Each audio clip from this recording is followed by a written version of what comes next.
Aujourd'hui, nous allons voir comment extraire un fichier RAR sur notre iPhone pour pouvoir accéder à toutes les informations que contiennent ce type de fichier. Tout d'abord, commençons, évidemment depuis le début, et allons télécharger un fichier pour voir comment se déroule le processus à partir du téléchargement. Alors, ici j'ai ouvert un lien de téléchargement, comme vous pouvez le voir ici. C'est un fichier qui s'appelle shh.rar. Et tout ce qu'il contient, c'est l'image d'une personne faisant chute, c'est-à-dire étant silencieuse. Avec mon doigt, vous me comprenez, je vais montrer la photo, en gros, quand vous êtes là, il vous suffit de télécharger le fichier. Évidemment, ça dépend si vous allez le télécharger sur Mega, Mediafire ou sur un autre site, commencera à télécharger un fichier. Par exemple, pour le suivant, vous n'avez qu'à cliquer sur télécharger, et quand le téléchargement sera terminé, je vais vous montrer une chose. Et avant de cliquer sur ouvrir dans, il suffit de cliquer en bas à droite sur les 3 points et nous allons y aller directement. À l'endroit où ça se trouve. Quand nous sommes ici, le fichier apparaîtra, c'est celui-ci par ici. Si je clique dessus, ça apparaît. De cette manière, ça apparaît comme un fichier RAR qui ne me permet de rien faire. Ici. Je ne peux pas l'ouvrir, je ne peux pas le partager, je ne peux rien faire. Regardez, donc voilà ce que nous allons faire. Nous allons télécharger une application appelée RAR. Je vais vous laisser ce lien dans la description pour que vous puissiez le télécharger. C'est vraiment celui-ci par ici qui dit l'obtenir, il suffit de cliquer dessus. Et vous allez le télécharger. Vous allez appuyer 2 fois, dans mon cas, pour confirmer le téléchargement et permettre de télécharger cette application. Et quand le téléchargement sera terminé, c'est bon, ici nous pourrions l'ouvrir et le faire directement depuis là. Mais cette fois, pour que vous puissiez voir comment nous ferions. En dehors de cette application, nous allons revenir à notre navigateur.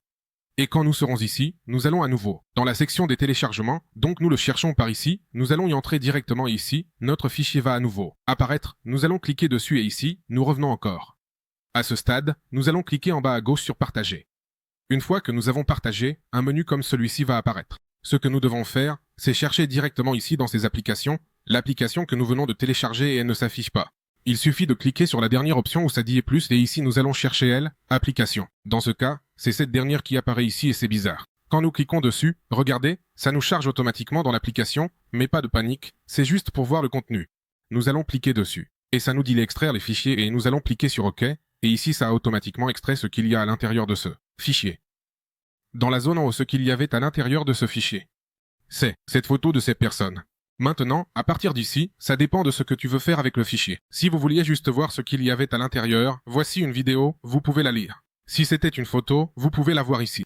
Mais si c'est un fichier que tu veux envoyer à quelqu'un, ou tu veux le sortir d'ici, et l'avoir dans ta galerie, il te suffit de cliquer en bas à gauche, sur le bouton de partager. Et quand tu lis par ici, tu vas pouvoir sélectionner l'application que tu veux, pour pouvoir partager. Partager l'image, la vidéo du fichier où tu le souhaites, par exemple, sur WhatsApp, Telegram, par email ou ailleurs. Mais si tu veux peut-être qu'il apparaisse dans ta galerie pour l'avoir enregistré et l'envoyer à d'autres personnes.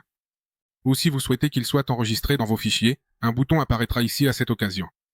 Puisqu'il s'agit d'une image, je suis invité à enregistrer l'image directement. Mais s'il s'agissait, par exemple, d'un fichier ou de quelque chose de similaire, je verrai le fichier de sauvegarde. Et là, tu n'aurais qu'à l'enregistrer. Dans mon cas, je sauvegarderai l'image. Mais dans votre cas, s'il s'agit d'un fichier, ce sera l'option qui indique enregistrer dans les fichiers. Et là, tu l'auras enregistré pour le futur, au cas où tu en aurais besoin. Et en gros, tu peux faire ça encore et encore avec tous les fichiers que tu télécharges, .rar. Et aussi avec tous les fichiers .zip. Ou, en général, les fichiers qui sont compressés. Pour que tu puisses voir directement quel est le contenu de ces fichiers. Cela dit, on se voit la prochaine fois.